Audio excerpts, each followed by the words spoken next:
여의도 근처에서 그 빵을 한 3개 샀는데 네. 요게 이제 치즈빵이고요. 요게 이제 단팥빵이고요. 그다음에 이제 식빵. 아주 기본적인 빵 3개를 지금 샀거든요. 네. 얼마 정도 될 것 같으세요? 뭐 어느 빵집이냐도 굉장히 중요할 것 같고요. 프랜차이즈냐 아니냐, 또 유명 빵집이냐의 차이는 있겠지만 제가 이렇게 봤을 때는 10,000원 한 장으로는 좀 간당간당하다. 아, 10,000원 하나로는 좀 3개를 사지 못하지 않았을까, 좀 이런 추측을 해보겠습니다. 정확하십니다. 10,000원에 1,000원짜리 한 장 더 필요했거든요. 11,000원. 네. 3개 빵에 11,000원, 10,000원이 넘는다. 전혀 부담스럽지 않다고 말하기는 좀 어려워 보이는데 최근에 그 990원 소금빵 논란에 이어서 최근 빵값이 계속 오르고 있다. 이 통계 잠깐 소개해 주시죠. 그렇습니다. 아마 빵값이 이렇게 이슈가 되는 것이 실제 우리 소비자분들 정말 엄청나게 오른 것을 확인할 수가 있을 것 같은데요. 지금 표에 빵값 상승률, 그러니까 빵값만 놓고 전년 동기로 이제 가격 책정을 한 겁니다.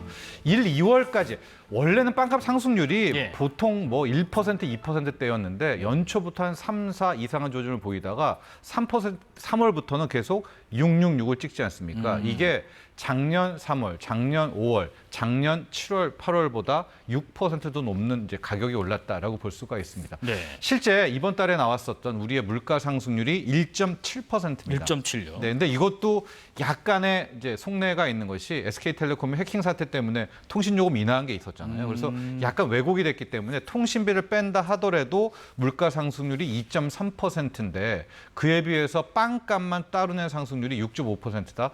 2배 이상이잖아요. 그렇다면 현재 왜 이렇게 소비자들이 빵값 이야기하는 이유는 충분히 있는 거죠. 그러니까 말이죠. 지금 빵값이 이렇게까지 오른다. 원인은 뭘까? 인건비일까? 뭐 아니면 임대료일까? 원재료값 상승일까? 아니면 뭐 유통 과정에서 마진 때문일까? 이유가 뭔가요? 그러니까 4가지를 봐야 되겠죠. 예. 첫 번째는 원재료가 굉장히 중요할 것 같은데 원재료는 밀가격, 밀가루가 역시 가장 중요할 것 같고요.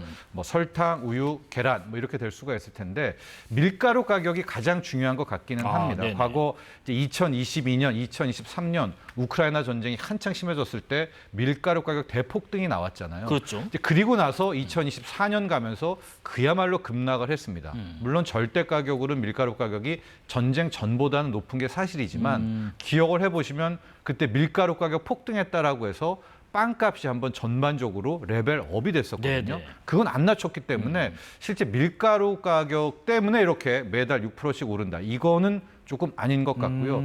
그나마 원재료에서 찾을 수 있는 부분은 계란입니다. 네. 계란 가격은 올해 계속 올라가고 있는 그런 상황이기 때문에 계란, 설탕 이 정도로 꼽을 수가 있겠고 두 번째가 인건비입니다. 인건비요. 조금 이따 인건비를 좀 봐야 되겠지만 이 제빵, 그러니까 빵에 있어서 인건비에 차지하는 부분은 상당히 뭐 다른 가공식품이라든가 먹거리에 비해서 큰 편은 사실이거든요. 그러니까 어느 정도 인건비도 포함이 돼 있고 임대료를 얘기를 하시는데 이게 이제 과거 막 간물주 시절 뭐 건물주가 임대료를 막 할 때는 보다는 지금 공실도 많고 그러니까 임대료가 차지하는 비중은 크지만 임대료 때문에 빵값을 올렸다 이렇게 보기는 좀 힘들거든요. 네. 그렇다면 마지막 남은 유통 마진이죠.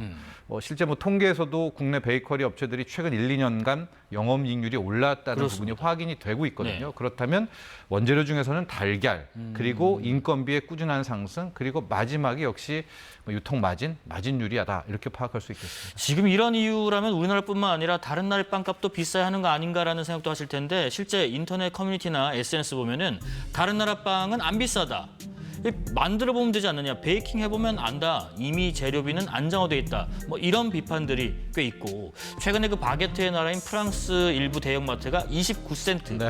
우리 돈으로 한 470, 500원도 안 하는 바게트를 팔면서 이 동네 빵집에 반발을 사고 있다고 하는데 실제로 다른 나라랑 비교했을 때는 어떻습니까?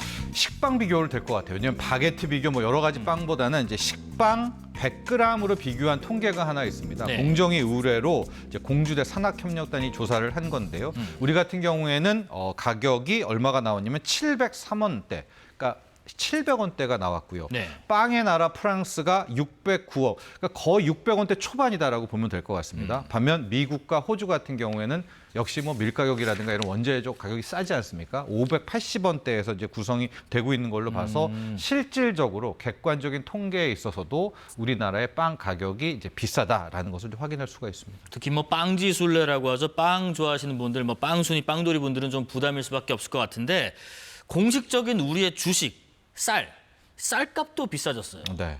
얼마나 그렇습니까? 우리가 보통 20kg을 기준으로 많이 네. 하지 않습니까? 그리고 마지노선이 얼마냐 했을 때 이제 6만 원이 위되면 비싸다. 하고 이제 5만 원대면은 뭐 그나마 오케이 할 텐데 최근에 6만 원을 넘어섰습니다. 네. 그래서 뭐 전년과 비교를 해봤을 때는 한 17%, 20% 가까이 올라간 거고요. 이번에 8월 통계 낼 때도 보니까 정부 통계는 굉장히 타이트하게 이제 뽑지 않습니까? 그래도 쌀 가격이 작년 동월 비교해서 11% 올랐으니까 쌀 가격 역시도 우리 소비자분들이 느끼시기에는 이거 왜 그래 할 텐데요.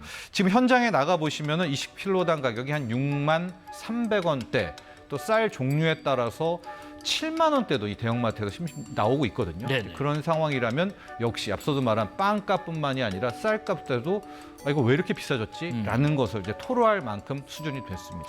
지금 이 쌀값 6만 원대 20kg에 이 부분 두고 이제 송미령 농림축산식품부 장관도 이 심리적 마지노선이라고 하는 한 6만 원 6만 돌파가 원, 좀 네. 부담스러울 수 있다.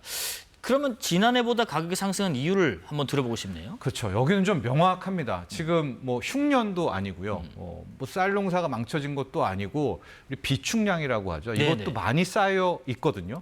근데 수요와 공급에 따라서 그러면 지금 가격이 올랐다라는 것은 공급이 부족하다는 것 아니겠습니까? 일단 두 가지인데요. 첫 번째, 작년 10월, 보통 10월에 되면 햅쌀이 나오니까 정부가 상당 부분을 이제 비축하게 됩니다. 그렇죠. 그래서 가격 조절을 하게 되는데요. 이 국내 쌀 가격은 작년에 상당 부분 좀 많이 비축을 좀 했다라는 것을 파악해 볼 수가 있겠습니다. 그러면 많이 비축한 만큼 이제 시장에서 풀어야 되는데 이거를 잘 안 풀고 있습니다. 그러니까 쌀 가격이 지금 이렇게 20kg당 6만 원이 높은 거 그냥 단적으로 하나만 뽑으면 정부의 공공 비축량, 물량 조절 실패해서 찾을 수 있다. 이렇게 빠르게 결론 내릴 수 있을 것 같습니다. 이제 뭐 한 달쯤 추석 남았는데 이재명 대통령도 오늘 수석보좌관 회의에서 이 추석을 맞아서 농축산물 물가 대책 마련을 요구했습니다. 관련 발언 잠깐 들어보겠습니다. 장바구니 물가가 출렁이 있는 데는 여러 가지 이유가 있겠지만 불합리한 유통 구조도 큰 몫을 차지하는 것으로 보입니다. 농축수산물 유통구조의 합리적 개혁에도 힘을 모아야 되겠습니다. 정말 농축수산물 가격 변동은 이해하지 못할 부분들이 상당히 많습니다.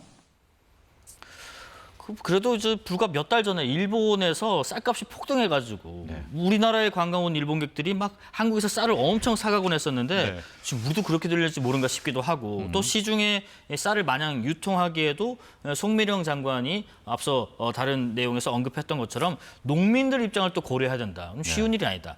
어떤 대책을 좀 세울 수 있을까요?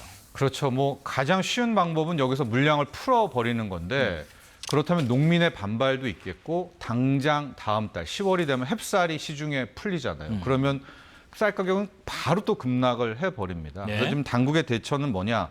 일단 햅쌀 나오기 전까지 9월 또 추석이 있지 않습니까? 그때까지 일종의 할인 쿠폰제 뭐 이렇게 쉽게 생각하면 이렇게 하면 될 것 같습니다. 한 3,000원에서 4,000원 정도 좀 싸게 네네. 이제 대여를 해주는 방식의 해법을 찾은 겁니다. 이렇게 되면 소비자 입장에서는 6만 원 밑에서 쌀을 살 수가 있겠고요. 농민들 입장에서는 뭐 쌀 가격이 급락하는 것도 막을 수가 있겠고.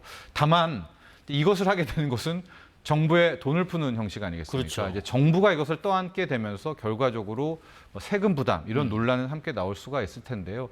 그럼 물량은 언제 풀어야 되느냐? 지금은 좀 아니라는 것이 전문가들의 반응입니다. 그럼 이제 이번에 이제 뭐 햅쌀 나오고 또 비축미를 얼마로 할 것인가 하게 될 텐데 이번에 올해 나왔던 쌀값 급등에 대한 부분을 좀 이제 하나의 이제 반면 교사로 삼아서 내년에는 언제 좀 이걸 풀어야 되는지에 대한 부분을 좀 정교하게 짜야 또 이대로 가면 또 내년 한 8월, 9월, 7, 8, 9에 또 한 번 뭐 쌀값 급등 나올 수 있거든요. 네네. 그럼 그때 또 물량 못 풀죠. 왜냐하면 농민들의 반발이 또 심하니까 햅쌀 나오면은. 그래서 미리미리 이 비축미를 푸는 거에 대한 좀 계획도 정교하게 세울 필요가 있습니다.